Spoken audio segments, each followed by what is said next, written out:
On Saturday, November 22nd, we have Mercury retrograde in Scorpio, trine Saturn retrograde in Pisces, as well as Mercury retrograde in Scorpio, trine Jupiter retrograde in Cancer. So we have all of these retrograde planets in water signs. So this is where we really need to be aware of our feelings. What's going on there? Because as Mercury is in Scorpio, trine Saturn in Pisces, it's really saying we need to be more conscious with how we are using our words, be more conscious of how we are using our mind to make sure that our words don't tear us down, that our intense feelings don't put up boundaries that don't need to be there, that we don't get caught in a cycle of distrust and doubt, because that can be something that happens with this Mercury and Saturn energy. It's just distrust, really not necessarily wanting to connect with other people, maybe feeling a little bit like you want to isolate yourself.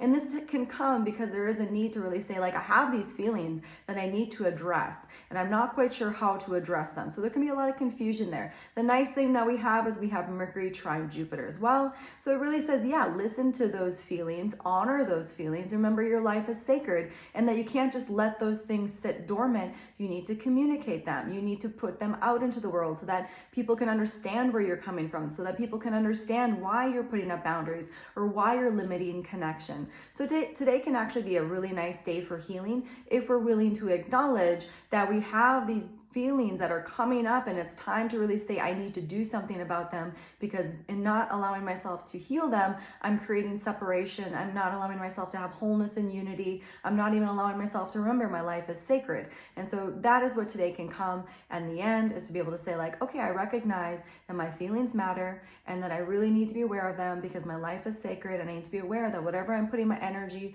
into, it should be something conducive that is going to help my life prosper and not tear my life down. If you'd like to schedule a personal reading, you can contact me at 11kaivarose33.com.